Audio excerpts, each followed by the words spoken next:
Doctor Qamar Cheema صاحب بھی ہمیں جوائن کر چکے ہیں، ان کا نقطہ نظر بھی اس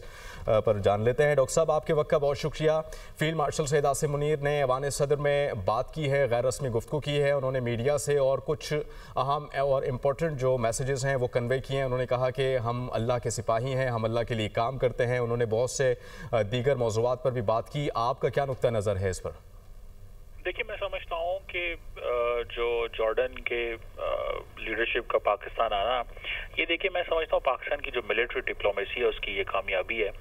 اور پاکستان کی پولیٹیکل اینڈ ملٹری لیڈرشپ نے مل کے اپنے آپ کو دوبارہ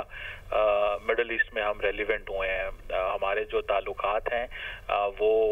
ان کے اندر بہت ابھی گرم جوشی آئی ہے، جس طرح جارڈن کی لیڈرشپ سے ریسنٹلی فیلڈ مارشل صاحب مل کے آئے تھے، ایجپٹ کی لیڈرشپ سے مل کے آئے تھے، اور خاص طور پہ دیکھیں ساری مسلمان دنیا اور ویسٹرن ورلڈ کو اس چیز کا اندازہ ہے کہ پاکستان کی افواج نے جو میں فتح حاصل ہوئی، وہ دنیا میں ہماری فتح کو دنیا کی جو ملٹری ٹیکسٹ بکس ہیں ان میں پڑھایا جائے گا، اور اس میں دیکھیں یہ ظاہری بات ہے فوج اور عوام اور حکومت سب مل کے یہ فتح نصیب ہوئی ہے۔ اور دوسری بات یہ ہے کہ یہ انٹرنیشنلی جب آپ ریلیونٹ ہوتے ہیں تو بہت ساری جو دنیا ہوتی ہے وہ دیکھ رہی ہوتی ہے کہ انٹرنل یہاں پہ جو چیلنجز ہیں وہ کیا ہیں۔ تو مجھے ایسا لگتا ہے کہ ہمارے انٹرنل چیلنجز بھی اوور کم کر رہے ہیں، ایکسٹرنل چیلنجز بھی ٹھیک ہو رہے ہیں، ہماری میکرو اکنامک اسٹیبلٹی بھی آ رہی ہے، ہمارے انٹرنل بھی جو بیلنس آف پاور ہے انسٹیٹیوشنز کے درمیان وہ بڑا بہتر ہے۔ ہم نے جو انٹرنل گھر میں ہوم ورک کرنا تھا بہت سارے اداروں کے درمیان جو اسٹیبلٹی کے لیے decision making, robust decision making کے لیے وہ بھی ہو رہا ہے۔ اور آپ دیکھیں کہ ابھی جس طرح ڈونلڈ ٹرمپ صاحب نے پاکستان کے حوالے سے بار بار وہ فیلڈ مارشل صاحب کی تعریف کرتے ہیں، ہمارے پرائم منسٹر کی تعریف کرتے ہیں، اور وہ کہتے ہیں کہ جی پاکستان جو ہے وہ اکثر ذکر کرتے ہیں کہ جی ہم نے 7 جہاز بھارت کے گرائے۔ تو میں سمجھتا ہوں یہ ہماری لیڈرشپ نے جو امپورٹنٹ اپنی ڈیسیژن میکنگ پاور دکھائی ہے پچھلے کچھ مہینوں میں، اور اپنے آپ کو گلوبلی ریلیونٹ کی ہے،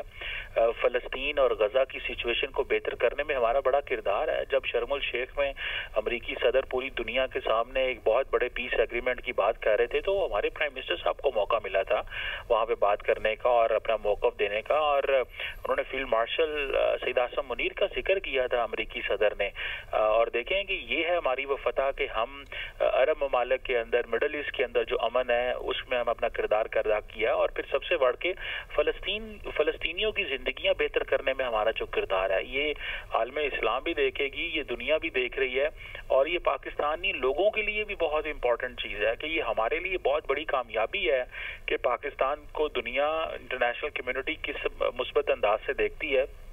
اور ہمیں گھر میں محنت کرنے کی ضرورت ہے، اپنی اکانومی بہتر کرنے کی ضرورت ہے، پولیٹیکلی اسٹیبل ہونے کی ضرورت ہے، ہمیں سوسائٹی کے اندر ہم آہنگی کی ضرورت ہے کہ دنیا جس طرح ہمیں دیکھ رہی ہے ہم بھی انٹرنلی ویسے ہی کریں۔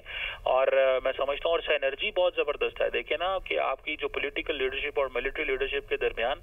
ایک گولز ہمارے ایک ہیں، ہم مستقبل اپنا اکٹھا دیکھ رہے ہیں۔ پہلے ماضی میں ہم نے دیکھا بہت سارے مسئلے یعنی پاکستان اوورال جو ہے وہ بہتری کی جانب گامزن ہے، اور اس کا جو کریڈٹ ہے وہ عسکری اور سیاسی قیادت دونوں کو جاتا ہے۔ مسعود خان صاحب، آپ کا بھی بہت شکریہ۔ ڈاکٹر قمر چیمہ صاحب، آپ نے اپنا نقطہ نظر پیش کیا، آپ کا بہت شکریہ۔